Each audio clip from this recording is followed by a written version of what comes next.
بچے کی پیدائش کے بعد ڈلیوری روم سے نکلے 1 گھنٹہ بیت جانے کے بعد زچہ کو ابھی ابھی ہوش آیا۔ بدن میں طاقت بالکل ختم ہو گئی تھی۔ کروٹ لینا تو دور کی بات، ہلنے میں بھی بے پناہ دقت ہو رہی تھی۔ اس نے بڑی مشکل سے داہنے ہاتھ کو حرکت دی، کچھ ٹٹولا، ہاتھ میں کچھ محسوس نہیں ہوا۔ پھر بائیں ہاتھ کو حرکت دینے کی کوشش کی، کچھ ہاتھ نہیں لگا، بے چین ہو گئی۔ خیال آیا کہیں نیچے لڑک کر گر تو نہیں گیا۔ او خدایا!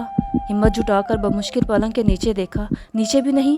من میں گھبراہٹ، پسینے کی بوندیں نمایاں ہو گئیں۔ دور کھڑی نرس کو اشارے سے بلایا، ہونٹ ہلے پر کچھ الفاظ نہیں نکل سکے۔ نرس نے زچہ کی گھبراہٹ محسوس کر لی، اس کی آنکھیں بھی نم ہو گئیں۔ آخر وہ بھی ماں تھی، اور ماں کی طلب کو کیسے نہ سمجھ پاتی۔ دوڑ کر انکیوبیٹر روم سے نوزائیدہ کو لا کر ماں کے ہاتھ میں تھماتے ہوئے کہا، میں سمجھ سکتی ہوں بہن، لو جی بھر کے دیکھ لو۔ زچہ اپنی تمام تر ہمت جٹا کر ماتھا پیٹتے ہوئے بولی، بہت شکریہ، لیکن میں تو اپنا موبائل ڈھونڈ رہی تھی۔ واٹس ایپ پر سٹیٹس لگانا ہے کہ میں ماں بن گئی ہوں۔